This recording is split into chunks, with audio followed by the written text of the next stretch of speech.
So hello and welcome friends. Most confusing और most important दोनों ही हैं सेशन में। मैं विवेक आप सभी प्यारे प्यारे व्यूअर्स का स्वागत करता हूं, क्योंकि नंबर ऑफ स्टूडेंट्स को ये डाउट और कंफ्यूजन रहता है कि सर समरी क्या होती है, सेंट्रल आइडिया क्या होता है।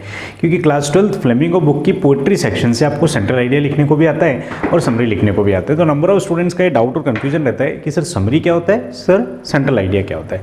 सो सबसे पहले मैं आपको समरी क्या होता है ये बताऊंगा बेटा, सेंट्रल आइडिया क्या होता है ये बताऊंगा, दोनों में क्या डिफरेंस है ये बताऊंगा। फिर मैं जो फ्लेमिंगो बुक की आपकी 5 पोएम्स है, 5 पोएम के सेंट्रल आइडिया और समरी दोनों ही बहुत ही शानदार सिंपल लैंग्वेज में ब्रीफली मैंने आपको लिख के दिया है। यदि आपने एज इट इज़ पेपर में लिखा तो डेफिनेटली आपको फुल मार्क्स मिलने के फुल चांसेस है। सो 5 पोएम कौन कौन सी बेटा, तो सबसे पहली पोएम डिस्कस करेंगे हम कौन सी, माई मदर एट 66। दूसरी पोएम हम डिस्कस करेंगे कीपिंग क्वाइट। थर्ड पोएम थी हमारी the things of beauty. Fourth poem थी अ रोड साइड स्टैंड। और फिफ्थ पोएम थी आंट जेनिफर्स टाइगर। यदि आप कोई ऐसे स्टूडेंट जिन्होंने साल भर इंग्लिश नहीं पढ़ा है, सो एलिमेंट्री स्कूल क्लासों में ना स्लम मत पढ़ के जाना, वो रिड्यूस्ड है, एमपी बोर्ड के सिलेबस में वो नहीं आएगी, राइट। और यदि आप सीबीएसई के स्टूडेंट्स हो तो आप डेफिनेटली इसको पढ़ के जाना, ठीक। चलो बेटा, तो हम डिस्कस करने वाले बहुत ही इंपॉर्टेंट टॉपिक सेंट्रल आइडिया और समरी। तो यदि आपने चैनल को अभी तक सब्सक्राइब नहीं किया तो सब्सक्राइब कर दो फ्रेंड्स, क्योंकि एमपी बोर्ड के लिए बहुत शानदार लाइव क्लास में लेकर आने वाला हूँ। 25, 26 एंड 27 फरवरी को 3 क्लास लाइव लूँगा बेटा। और लास्ट ईयर जो हमारी लाइव क्लासेस थी उसमें सिर्फ 2 questions out of question paper थे, राइट। इस बारी हमने कोशिश की 80 आउट ऑफ 80 का पूरा पेपर आपको उन 3 दिन की लाइव क्लासेस से प्रोवाइड करने की कोशिश करेंगे। ऐसा शानदार रिसर्च के साथ मैंने वो कंटेंट बनाया कि तीनों दिन में आपको मज़ा आएगा, जिसमें एक दिन हम डिस्कस करेंगे सारे चैप्टर्स के लिटरेचर, ठीक, जो फ्लेमिंगो और विस्टास का लिटरेचर है दोनों। एक दिन हम डिस्कस करेंगे सारे राइटिंग स्किल्स के फॉर्मेट, जिसके अंदर notice writing, article writing, formal informal letter writing, advertisement, everything. और एक दिन कंप्लीट हम करने वाले हैं ग्रामर का रिवीजन, जिसमें डूअर्स डायरेक्टेड भी करेंगे, फिलअप्स भी करेंगे, फॉर्मेशन ऑफ सेंटेंसेस भी करेंगे। सो फ्रेंड्स, यदि आपने चैनल को सब्सक्राइब नहीं किया तो सब्सक्राइब करके रखना, बेल आइकन प्रेस करके रखना, सो दैट आपको लाइव क्लास का नोटिफिकेशन एक दिन पहले मैं प्रोवाइड करूँगा, आपको मिल जाएगा, ठीक। सो फ्रेंड्स, हम बात कर रहे हैं 25, 26, 27 फरवरी की, ठीक। चलो आज के सेशन पे हम आ जाते हैं और हम डिस्कस करेंगे सेंट्रल आइडिया और समरी में बेसिकली क्या डिफरेंस है, ठीक। चलो तो सेशन हम स्टार्ट करते हैं। सो बेसिकली देखो बेटा, मैं इसी में बता देता हूँ आपको समरी क्या होती है और सेंट्रल आइडिया क्या होता है।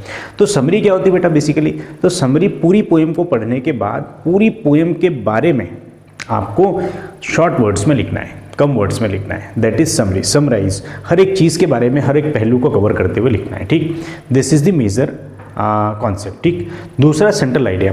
सो सेंट्रल आइडिया में क्या होता है बेटा कि उस पोएम को लिखने का क्या तात्पर्य था, क्या बेसिकली उसका ऑब्जेक्टिव था, किस थीम के ऊपर वो पूरी पोएम लिखी हुई है और क्या इंटेंशन था पोएट का।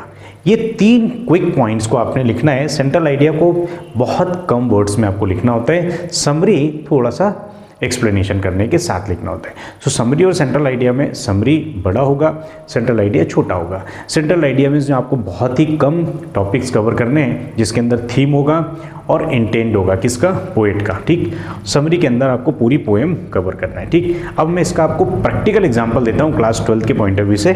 तो आपको मैं एक एक पोएम का समरी भी दे रहा हूँ और सेंट्रल आइडिया भी दे रहा हूँ। तो सबसे पहली पोएम हमारी थी कौन सी, माई मदर एट 66। बेटा मैंने यहाँ पर 66 ऐसा लिखा है, आप बोर्ड में ऐसा मत लिख के आना, नंबर कटने के चांसेस है। यहाँ थोड़ा मैंने इनफॉर्मली लिख दिया है, but you should not right like this with disclaimer, ठीक। चलो, सो कमला दास ने इस पोएम को लिखा था। सबसे पहले हम डिस्कस करेंगे इसकी क्या समरी, या ठीक। फिर मैं आपको दूंगा इसी पोएम का क्या सेंट्रल आइडिया, ठीक। तो चलो 1 बाय 1 हम देखते हैं। तो सबसे पहले हम बात कर रहे हैं किसकी, समरी की। तो बेसिकली आपने यदि पोएम के एक्सप्लेनेशन पार्ट को देखा होगा तो समरी को आप बहुत इजीली कनेक्ट कर लोगे, एकदम सिंपल वर्ड्स में मैंने आपको लिख के दिया। सबसे पहले आप इसका स्क्रीनशॉट ले लो बेटा।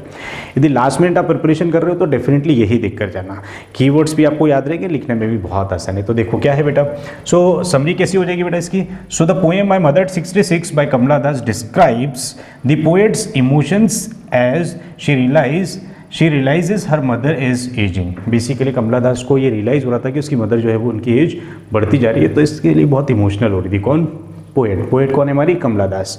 तो पोएम का नाम भी लिखा आपने, पोएट का नाम भी लिखा। यहाँ से आप स्टार्ट करोगे क्या, समरी लिखना, ठीक। So while driving to airport she notices her mother's pale and weak face resembling a dead body.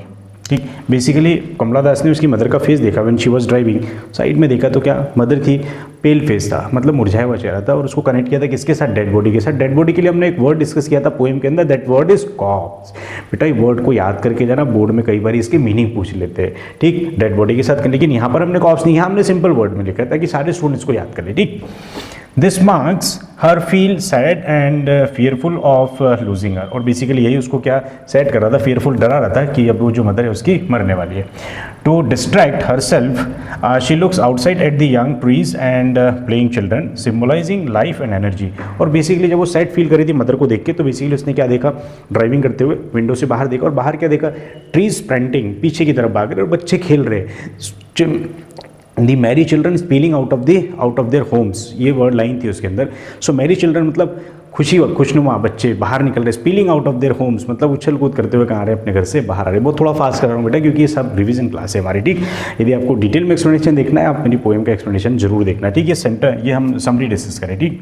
Eight the airport she hides her pain behind a smile and bids her mother farewell with hope. और basically airport पे mother और poet के बीच में जब distance था वहाँ से वो सी ऑफ करती है और हाइड करती है अपने इमोशंस को, स्माइल पास करती है और बोलती है सी यू सून अम्मा, और स्माइल स्माइल एंड स्माइल, और वहाँ पर हमारी पोएम खत्म हो रही थी, ठीक। The poem beautifully expresses love, aging and the fear of separation in a simple yet touching way. तो ये पोएम छोटी सी थी लेकिन बहुत ही शानदार मैसेज दे रही थी, और बेसिकली वो क्या था, एजिंग ये नेचुरल चीज़ है, ठीक, डेथ है कि नेचुरल चीज़ है, लव एक्सप्रेस करने का तरीका कैसा था मदर का, पोएट का, वो इसके अंदर बताया था। ये बहुत ही टचिंग पोएम थी, मतलब हार्ट टचिंग पोएम थी, लेकिन बहुत सिंपल वर्ड्स में इसको कमला दास ने लिखा था। आई होप आपको ये समरी समझ में आई होगी। बेटा इसको याद करके जाना, डेफिनेटली आपको हर साल एक ना एक पोएम की समरी या सेंट्रल आइडिया आता ही आता है। इन 10 में से आपको एक क्वेश्चन डेफिनेटली मिलेगा, ठीक। चलो तो बेसिकली जब आपका जो पेपर कंप्लीट होगा ना, मैं आपको जब आपको पेपर का एनालिसिस बताऊंगा, आपको सारी चीज़ें कनेक्ट करके बताऊंगा कि बेटा हमने ये डिस्कस किया हुआ था, ठीक। चलो अब हम देखते हैं इसका सेंट्रल आइडिया। तो देखो सेंट्रल आइडिया के लिए जो वर्ड लिमिट है दैट इज शॉर्टर। आपको ये टेक्स्ट थोड़ा बड़ा दिख रहा होगा क्योंकि मैंने इसके फॉन्ट बड़े रखे हैं, बट जब आप लिखोगे कॉपी पे तो हाफ पेज से ज़्यादा नहीं होगा बेटा, ठीक। चलो अब माय मदर एट 66 जो पोएम थी हमारी, उसका हम क्या डिस्कस करने वाले बेटा, सेंट्रल आइडिया। अब सेंट्रल आइडिया क्या था उसके अंदर बहुत ही ब्रीफ हम डिस्कस करते हैं। So what is central idea? The central idea of the poem revolves around ageing and the emotional bond between a mother and a daughter. So broader point of view से यदि हम देखें, सो my mother eight 66 किन किन चीज़ों को depict करती है, तो उसकी मदर और पोएट के बीच के रिलेशन को, और दूसरा उनके बीच जो मदर थी, मदर की एज बढ़ती जा रही है इसके आसपास, ठीक। The poet realises the painful truth and her mother is growing old and may not be with her forever. और यहाँ पर जो पोएट थी वो फील कर रही थी क्या, कि उसकी मदर जो है वो ओल्ड होती जा रही है, बूढ़ी होती जा रही है, और शायद अब वो मुझसे दूर हो जाएगी। इस चीज़ को बेसिकली क्या कर रही थी, फील कर रही थी। ये उसको क्या हो रहा था, दर्द हो रहा था, ठीक। She feels a deep fear of separation but tries to hide her sadness by smiling. और वो जो फियर था, डर था, उसको वो छुपाने की कोशिश कर रही थी, लेकिन फिर भी क्या हुआ था, स्माइल के साथ उसने अपने जो इमोशंस थे उसको छुपाने की कोशिश की थी। किसने? कमला दास ने। The poem also highlights the contrast between youth and old age through imagery. Basically imagery जो पोएटिक डिवाइस थी उसको इस थ्रू पोएट ने कनेक्ट करने की कोशिश की थी। किसको? एक ओल्ड एज को और एक यूथ के साथ, ठीक, जो मदर का एज था और बच्चे जो उछल कूद करते हुए बाहर आ रहे थे उनके साथ। It conveys that ageing is a natural process but the love between a child and a parent remains strong despite the passage of time। और बेसिकली पोएम बहुत ही शानदार तरीके से कन्वे कर रही है क्या, कि age is a natural process, death is a natural process. जो हम बढ़ते हैं वो नेचुरल है, ठीक, लेकिन ये बेसिकली एक स्ट्रॉन्ग लव बताती किसका, बच्चे और पेरेंट्स के बीच में वो हमेशा रहता है। कैसा रहता है? Despite the passage of time, time कुछ भी हो जाए लेकिन पेरेंट्स और चाइल्ड के बीच में जो लव है, जो कनेक्शन है, वो हमेशा रहता है। सो इस तरीके से आपको सेंट्रल आइडिया लिखना है। इसका भी स्क्रीनशॉट ले लो बेटा। डेफिनेटली यदि आप लास्ट मोमेंट में प्रिपेयर कर रहे हो, the central ideas will definitely help you a lot. Let's move to the second poem and our second poem is keeping quiet. Keeping quiet poem को लिखा था किसने? पैब्लो नेरुदा ने। पैब्लो नेरुदा स्वीडिश पोएट थे। मैं बार बार आपको हर बार इसलिए बोलता हूँ बेटा कि आपको सारे पोएट के नाम आपको याद होना चाहिए पोएम के नाम के साथ, ठीक। सो समरी इसका देखेंगे हम, फिर हम डिस्कस करेंगे सेंट्रल आइडिया। एक ही मैराथन क्लास, बहुत मैराथन तो नहीं, बहुत शॉर्ट में मैंने आपको सारी चीज़ें बता दी, बहुत सिंपल तरीके से, सिंपल वर्ड्स का यूज़ करके कि आपको लास्ट मोमेंट प्रिपरेशन में कोई प्रॉब्लम ना हो, ठीक। चलो तो हम डिस्कस करते हैं सबसे पहले इसका समरी। सो कीपिंग क्वाइट लिखी थी किसने? पैब्लो नेरुदा ने। सेम लाइन आप छेप दो, पहली लाइन तो ऑलमोस्ट कॉमन रख लो सबकी। So keeping quiet by Pablo Neruda is a reflective poem that emphasise the importance of silence and self introspection. ये वर्ड बेटा याद कर लो आप, साइलेंस एंड सेल्फ इंट्रोस्पेक्शन। अब सेल्फ इंट्रोस्पेक्शन क्या होता है? सेल्फ इंट्रोडक्शन, खुद के बारे में जानना, टू नो आवर सेल्फ, हमें अपने आप का सेल्फ एनालिसिस करना, ठीक, दैट इज सेल्फ इंट्रोस्पेक्शन। तो बेसिकली पोएम दो मेजर पॉइंट के बारे में बात करती है, इसकी साइलेंस और इंट्रोस्पेक्शन के बारे में। बहुत ही शानदार पोएम थी, एक डीप मैसेज देने वाली पोएम थी, इंस्पायर करने वाली पोएम थी। और पैब्लो नेरुदा तो बेसिकली बहुत ही शानदार पोएट है इंग्लिश में, ठीक। चलो, the poet urge people to pause from their busy lives and stay still for a moment. और बेसिकली जो पोएम है वो अर्ज करती है, मतलब रिक्वेस्ट करती है लोगों से, किस चीज़ के लिए? कि उनकी बिजी लाइफ से थोड़ा सा पॉज ले ले, मतलब रुक जाए, थोड़ा ठहरो, ठहर जाओ, ठहर के अपने आप के बारे में सोचो, हम किधर जा रहे हैं, हम कर क्या रहे हैं। इस चीज़ के लिए इंस्पायर करती है पोएम लोगों को, ठीक। ही believes that this quietness will help people understand themselves better and promote unity among humans। और बेसिकली जब ये साइलेंट होंगे ना लोग, तो ये लोगों के बीच में प्रमोट होगी क्या? यूनिटी। लोग एक दूसरे से मिलेंगे। जब लोग बिजी नहीं होंगे तो थोड़ा टाइम निकालेंगे एक दूसरे के साथ और थोड़ा मिलेंगे, तो क्या होगा? बेसिकली ये प्रमोट करेगी किस चीज़ को? यूनिटी को। और बेसिकली क्या करेगी बेटा? ये अंडरस्टैंडिंग डेवलप करेगी लोगों के बीच में। जब आप लोगों से मिलोगे आप एक दूसरे को समझोगे, ठीक। This is the idea. The poet suggest that silence and heal the world, silence can heal the world, reduce conflicts and bring peace. और बेसिकली ये जो साइलेंस है ना, ये बेसिकली क्या कर सकती है? पूरे वर्ल्ड में जो कॉन्फ्लिक्ट्स हैं वो सारे कॉन्फ्लिक्ट्स को कम कर सकती है, ब्रिंग पीस और शांति ला सकती है, ठीक। इस तरीके से ही clarifies that his idea is not about total inactivity but also taking a break to reflect.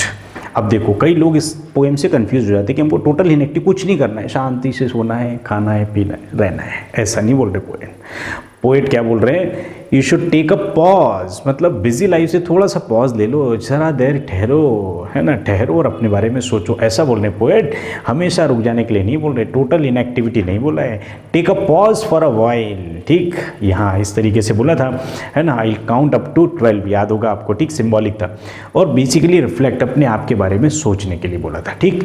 चलो, by keeping quiet people can realise the value of life and develop harmony with nature and each other. और basically यदि आप शांत रहोगे, इस poem को यदि आपने समझा, जाना, अंडरस्टैंड किया और कॉम्प्रिहेंड करने के बाद इसको यदि आप अडॉप्ट करने की कोशिश करोगे, so basically people can develop harmony, मतलब वो साथ में रहने का जो एक सिस्टम है ना, एक अच्छा कनेक्टिविटी लोगों के साथ है, that we can develop with each other, हर एक के साथ, ठीक। तो this was the summary of the poem keeping quiet. हम इसी का हम डिस्कस करेंगे क्या बेटा?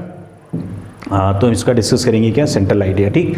तो सेंट्रल आइडिया क्या हो जाएगा? सेंट्रल आइडिया शॉर्ट में लिखना है, ठीक। ये फ़ॉन्ट अगेन मैं आपको बोल रहा हूँ बेटा कि फ़ॉन्ट इसमें ज़्यादा दिख रहा होगा, वंस यू राइट ना, एक बार लिखोगे आप, सो हाफ पेज में कंप्लीट हो जाएगा। और मैं आपको हमेशा बोलता हूँ बेटा, सारे स्टूडेंट्स को बोलता हूँ कि जितने भी क्वेश्चंस का प्रैक्टिस करके जाओगे ना, लिख के जाना सारे क्वेश्चंस को। यदि आपने नहीं लिखा बेटा, बोर्ड में आपको डेफिनेटली जब आप आंसर लिखोगे ना, सो एग्जाम हॉल के प्रेशर में you will commit number of mistakes, ठीक। चलो, सो ये कीपिंग क्वाइट का जो सेंट्रल आइडिया था, what is the central idea? So the central idea of keeping quiet is to encourage self reflection, unity and peace. इन चीज़ों को promote करना। The poet urges everyone to take a moment of silence to step away from their routines and understanding the true meaning of life। और basically यहाँ पर लोगों को थोड़ी देर रुकने का बोल रहे हैं, डेली रूटीन के जो काम होते हैं उनसे रुक जाना और अपने आप के बारे में थोड़ा सोचना। This pause will help people develop kindness, avoid destructive actions and live in harmony. तो बेसिकली जो पॉज है, रुकेंगे थोड़ी देर, वो बेसिकली काइंडनेस बढ़ाएगा लोगों के अंदर, डिस्ट्रक्टिव जो एक्शंस है वो कम करेंगे, और हार्मनी मतलब वो साथ में रहने का जो एक सिस्टम है that we can develop. He highlights he मतलब कौन, Pablo Neruda highlights that wars, greed and environmental damages result from human restlessness. और बेसिकली यहाँ पर पैब्लो नेरूदा ने क्या बोला है कि ह्यूमन रेस्टलेसनेस, लगे वो इंसान अपने अपने काम में, यही प्रमोट करते कि इन चीज़ों को, वॉर को और इन्वायरमेंट को ख़राब करने को।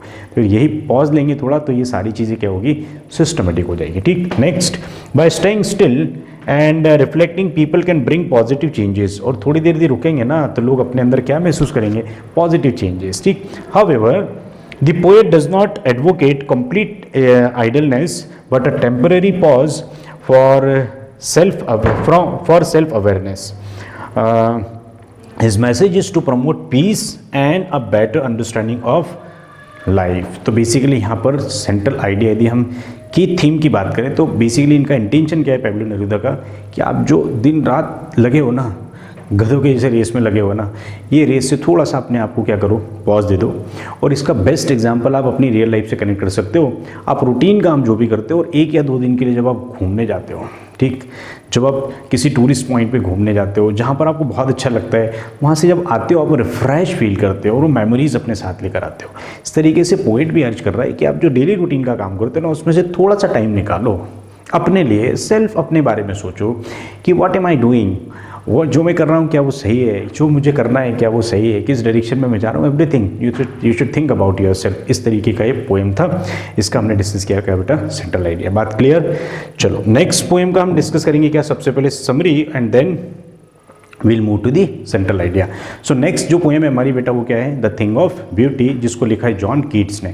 बहुत ही शानदार, बहुत ही फेमस पोएट है ये भी। ठीक, चलो तो इसका समरी देखेंगे फटाफट हम, क्या है समरी। इसको बेसिकली ब्यूटी को जनरली स्टूडेंट्स थोड़ा सा डिरेल हो जाते हैं इसकी मीनिंग को समझने की। ब्यूटी जो पर्सनल ब्यूटी है उसकी बात नहीं कर रहे हैं, इंसानों की ब्यूटी की बात नहीं कर रहे हैं, खूबसूरती की बात नहीं कर रहे हैं। कौन से इंसानों की, बेसिकली पैब्लो नेरूदा बोल रहे हैं नेचुरल ब्यूटी के कॉन्टेक्स्ट में ये पूरी पोएम उन्होंने लिखी है। अब किस तरीके से पोएम थी उसकी समरी हम देखते हैं। इसका डिटेल एक्सप्लेनेशन ऑलरेडी मैंने अपलोड किया हुआ है। ठीक, बहुत ही शॉर्ट, बहुत ही सिंपल लैंग्वेज में मैं आपको बता रहा हूँ। तो समरी क्या है बेटा, so the poem a thing of beauty by John Keats, बहुत सिंपल, सबसे बढ़िया लाइन फिक्स कर लो, emphasizes the everlasting charm of beautiful things. Basically यहाँ पर Pablo Neruda, sorry John Keats ने बोला भी यही था ना कि ये जो थिंग ऑफ ब्यूटी है ना, उसकी कभी भी इंपॉर्टेंस कम नहीं होती, इवन उसकी इंपॉर्टेंस बढ़ती जाती है। ठीक, उस सेंस में लिखा है, the poet explains that beauty brings Joy and comfort, helping us overcome sadness and hardship in life. और बेसिकली ब्यूटीफुल चीज़ें, जहाँ जो चीज़ें हमको अच्छी लगती है ना, वो हमें क्या देती है, हमारी सैडनेस कम करती है और हमारे को जॉय देती है और हमारे को कंफर्ट देती है। ठीक, this is the idea. He believes that, he मतलब कौन बेटा, सो जॉन कीट्स के कॉन्टेक्स्ट में लिखा है, he believes that nature such as the sun, moon, tree and flowers fills our lives with positivity. Nature में बहुत सारी ऐसी चीज़ें हैं, अभी डिप्रेस नहीं होना, जब भी डिप्रेशन आए नेचर में चले जाओ, नेचर में चले जाओ मतलब नेचर की गोद में चले जाओ। कैसे, सो बेसिकली यहाँ पर उन्होंने बताया the sun, moon, trees and flowers. जब आप फ्लावर्स को देखते हो ना, खिले हुए फ्लावर्स को, मज़ा आ जाता है। उगते हुए सूरज को देखो, मज़ा आता है। चौधरी के चांद को देखो, है ना, अरे शानदार। पूर्णिमा के चांद को देखो, मज़ा आ जाएगा। ट्रीज़, बारिश के बाद जब आप ग्रीनरी एरिया में जाते हो, मज़ा आ जाता है। ये सारी चीज़ें आपको क्या देती है, सारी सैडनेस से दूर कर देती है आपको। ठीक, इसीलिए यहाँ पर लिखा है पोएट ने, it gives you positivity. The poet also refers to the inspiring lives of great people which serve as a source of motivation। और पोएट ने ये भी बताया था यहाँ पर ग्रैंडियर, याद आ रहा है वर्ड, बहुत शानदार। कई सारे लोग सोशल वर्क इतना बढ़िया करके जाते हैं, पब्लिक लाइफ उनका इतना बढ़िया होता है, इतने इंस्पायरिंग होते हैं कि वो मरने के बाद में भी हमें क्या देते हैं, मोटिवेशन देते हैं। ठीक, उस कॉन्टेक्स्ट में लिखा हुआ था, डिटेल में हमने डिस्कस किया हुआ है। According to him beauty is eternal and never fades. जो पोएट है हमारे जॉन कीट्स ना, वो क्या बोलते हैं कि जो ये ब्यूटी है ना, वो इटर्नल है और ये कभी ख़त्म नहीं होगी, never fades. It continuously gives us piece, hope and happiness, making life meaningful and worth living. और बेसिकली हमें कंटिन्यूसली क्या देती है, पीस, शांति देती है, होप, आशा देती है, हैप्पीनेस, खुशी देती है, एंड मेकिंग लाइफ मीनिंगफुल, और हमारी लाइफ को क्या बना देती है, मीनिंगफुल बना देती है, एंड वर्थ लिविंग, और हमें जीना अच्छा लगता है। इस तरीके से फ्रेंड्स जॉन कीट्स ने इस पोएम को जॉन कीट्स की पोएम को हमने समराइज किया। ठीक, चलो अब हम डिस्कस करते हैं इसका सेंट्रल। ये थोड़ा सा फास्ट कर रहा हूँ बेटा मैं, क्योंकि ये आपका लास्ट टाइम है और लास्ट टाइम पे थोड़ा सा फास्ट आपको रिवीजन करना पड़ेगा। ठीक, चलो फटाफट देखते हैं। सो हम डिस्कस करेंगे क्या, central idea. Central idea of what? Central idea of the same poem the thing of beauty, जिसको लिखा है जॉन कीट्स ने। थोड़ा सा फास्ट करते हैं। सो सेंट्रल आइडिया हम थोड़ा शॉर्ट वर्ड्स में लिखेंगे। ठीक, सो क्या है बेटा, the central idea of a thing of beauty revolves around the everlasting impact of beauty. अब देखो इसका भी ये लाइन जो है ना, ये लाइन आप है ना बिल्कुल घोट डालो, याद कर लो कैसे।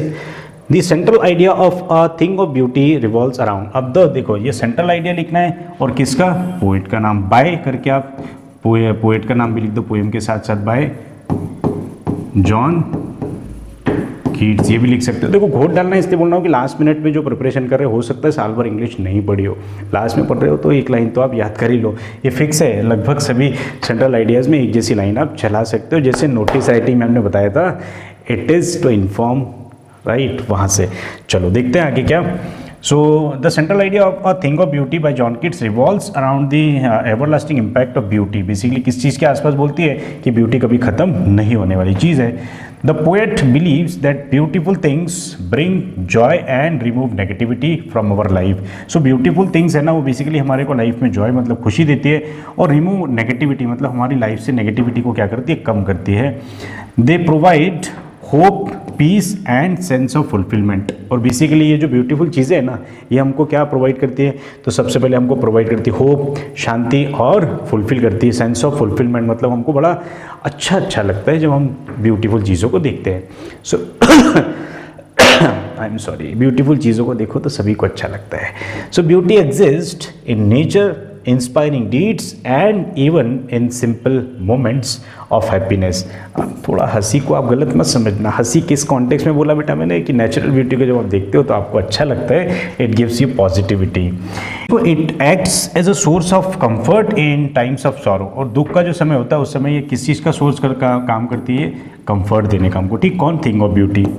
सो according to Keats, John Keats के अनुसार, beauty is a divine blessing and connects humans with eternal happiness. Basically जो ब्यूटी है ना, ये डिवाइन ब्यूटी है और बेसिकली कनेक्ट करती है ह्यूमन को हैप्पीनेस के साथ, इटर्नल हैप्पीनेस। ठीक, it never fades and continues to inspire people, making life more meaningful and enjoyable.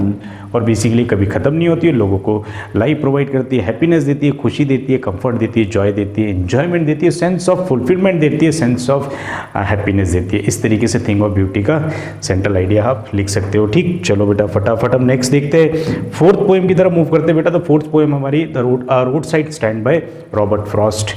बहुत ही शानदार पोएम थी। ठीक, चलो ये कौन सी पोएम थी, वो जो रोड साइड एक ढाबा था, गाड़ी निकल रही थी, बड़े लोग निकल रहे थे, सिटी क्राउड निकल रहा था, ढाबे वाला सोचा था कि हमारे को कुछ तो हमारे से कोई सामान परचेस कर ले, लेकिन कोई कर ही नहीं रहा था उस सेंस में। ठीक, चलो हम समरी देखते पहले and then will move to this central idea of the same. तो समरी क्या बेटा, सेम लाइन। अब देखो हर चीज़ में आप हर एक पोएम की जो समरी और सेंट्रल आइडिया का लिखने का जो पैटर्न है ना, you should follow the pattern, आपको लाइफ में कभी भी गलती नहीं करोगे। सो the poem a road side stand by Robert Frost highlights the struggle of poor rural people who set up a small roadside stand to sell their goods. Basically किन चीज़ के किन के स्ट्रगल को रिफ्लेक्ट करती है ये। सो रोड साइड में जो स्टैंड, जो मतलब बेसिकली ढाबा या बोलेंगे आप रोड के साइड में जो थोड़ा सामान बेचने वाले लोग होते हैं ना, उनके स्ट्रगल को रिफ्लेक्ट करती हुई ये पोएम है। ठीक, उनके स्ट्रगल को हाईलाइट करती हुई। They hope that passing city travelers will buy something and help them improve their lives. Basically उनको क्या लगता है कि जो सिटी लोग हैं ना, ये कार से जो निकलते हैं ना, ये हमारे से कुछ सामान परचेज कर ले और हमारे को भी कुछ थोड़ा पैसा मिल जाए, so that we can also live a happier life और we can also improve our life. ठीक, however the wealthy travellers either ignore this stand और शो इम्पेशेंस टूवर्ड्स इट। ठीक, बेसिकली क्या है, ये कई बार जो सिटी के लोग होते हैं ना, या तो इग्नोर कर देते हैं, रोड साइड में जो ढाबा लगा के बैठते हैं या फिर सामान बेचने वाले लोगों को इग्नोर कर देते हैं, या फिर क्या करते हैं वो कभी कभी गुस्से में सीधे निकल जाते हैं। ठीक, the poem reflects the inequality between the rural and urban life. और बेसिकली इनइक्वालिटी मतलब बराबर नहीं है वो, क्या रूरल लाइफ और अर्बन लाइफ, इन दोनों के इम्बैलेंस को भी रिफ्लेक्ट करती है पोएम।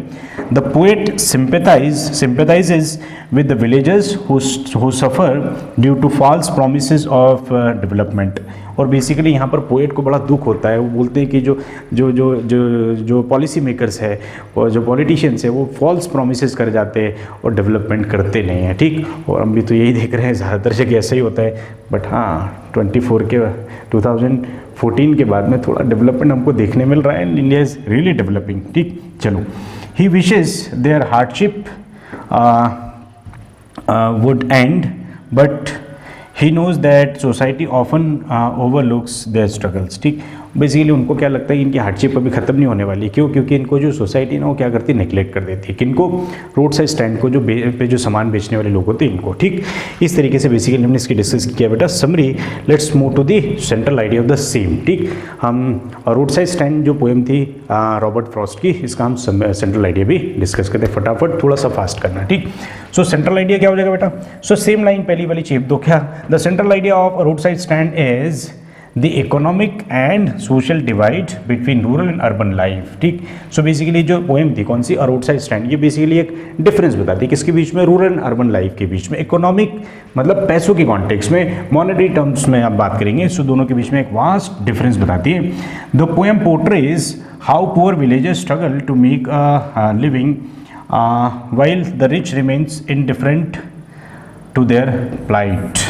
तो बेसिकली यहाँ पर जो रॉबर्ट फ्रॉस्ट थे, हमारे रॉबर्ट फ्रॉस्ट ने क्या बताया था कि विलेज में जो लोग रहते हैं वो बड़े ही पथेटिक लाइफ जी रहे हैं, बेकार सी लाइफ जी रहे हैं।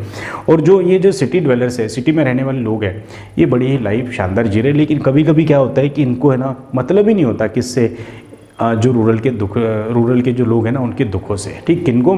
सिटी में रहने वाले लोगों को, मतलब ये शार्प डिफरेंस दिखाती है। Despite their hopes for financial improvement they are often neglected and deceived. कई बार वो होप करते हैं, कौन? विलेजर्स, कि हमारे पास कोई आएगा, हमारे से सामान खरीदेगा, हमारे को पैसा देगा, हम भी लाइफ अच्छी जिएंगे। हमारे पास कोई आएगा, हमारे को कोई पैसा देगा, हम भी हमारे से कोई सामान खरीदेगा, हमारे को भी अच्छी लाइफ जिएंगे। इस तरीके की वो सोच रखते हैं। लेकिन उनके साथ होता क्या है? सो जनरली होता क्या उनके साथ कि वो जो है ना ये निगलेक्टेड हो जाते हैं, और दूसरा डिसीव, मतलब या तो उनको इग्नोर कर देते हैं या फिर उनको धोखा मिलता है। किनको? रूरल पीपल के कॉन्टेक्स्ट में बात करें, ठीक। नेक्स्ट देखते हैं। The poet expresses deep sympathy for these villagers and citizens the unfair treatment they receive. बहुत ही शानदार है। यहाँ पर बेसिकली एक सेंस ऑफ ह्यूमैनिटी रिफ्लेक्ट करते हुए रॉबर्ट फ्रॉस्ट ने क्या लिखा है, इनको ग्रेट लेवल ऑफ सिंपैथी है किनके साथ, ये विलेजर्स के साथ, ये गांव में रहने वाले लोगों के साथ। क्यों? क्योंकि इनके साथ बेसिकली लोग क्या है, डिसीव करते हैं, धोखा देते हैं, ठीक। और इनको जिस तरीके का ट्रीटमेंट जो सिटी डेवलपर्स देते हैं वो थोड़ा इनको ठीक नहीं लगता, कि इनको हमारे रॉबर्ट फ्रॉस्ट को, और हमें भी नहीं लगता obviously. He highlights the need for true development that benefits rural people rather than exploiting them, ठीक। तो बेसिकली वो एक्चुअल जो ट्रू डेवलपमेंट है उस कॉन्टेक्स्ट में बात करने की बात करते हैं, वह एडवोकेसी करते हैं कि जो पॉलिसी मेकर्स है उनको एक्चुअल में क्या करना चाहिए, जो इनका है जो सपोर्ट करना चाहिए, लेकिन ये लोग नहीं करते। The poem serves as a reminder of hardship faced by the unprivileged in society। और बेसिकली प्रॉब्लम्स बताते हैं किनकी, जो सोसाइटी में अनप्रिविलेज लोग रहते हैं उनकी, है ना। और बेसिकली एक डिस्टेंस, एक डिफरेंस बताते हैं between rural and urban people, ठीक। आई होप आपको इसका सेंट्रल आइडिया भी समझ में ये जो कंप्लीट होती है। बेटा ऑन जेनिफर टाइगर का मैं एक्सप्लेनेशन पार्ट आपको नहीं कर पा रहा हूँ बेटा, क्योंकि उसका ऑलरेडी मैंने डिटेल एक्सप्लेनेशन मेरी चैनल पर ऑलरेडी अपलोड है, आप वहाँ से देख लेना। और फिर भी यदि डाउट आते तो प्लीज़ मुझे कमेंट करना। I will try to provide you the central idea and summary of the same, ठीक। अदरवाइज मैं शॉर्ट्स बना के आपको बहुत जल्दी शेयर कर दूंगा। Due to lack of time मैं उसको कर नहीं पा रहा हूँ, इसलिए मैं आपसे भी क्षमा प्रार्थी बेटा, ठीक। आप सभी बहुत अच्छे से तैयारी करो, चारों ही मैंने बता दिया आपको। फिफ्थ में बहुत जल्दी अपलोड कर दूंगा, या तो शॉर्ट्स के फॉर्म में या फिर आपको मैं उसका एक इमेज के फॉर्म में शेयर कर दूंगा, ठीक। That's all for the day. यदि आप चैनल पर नए हो तो चैनल को जरूर सब्सक्राइब करना, क्योंकि मैं आपके लिए लाइव क्लास लेने वाला हूँ 3 दिन, ठीक। 25th, 26th and 27th of February, ठीक। टाइम मैं आपको एक दिन पहले बताऊँगा, इसलिए आप चैनल को सब्सक्राइब करके रखना, नोटिफिकेशन आपको मिल जाएगा, और MP बोर्ड के सारे स्टूडेंट्स के साथ ये शेयर कर लेना। That's all, see all very soon in the next video. तब तक के लिए tata bye bye, thank you.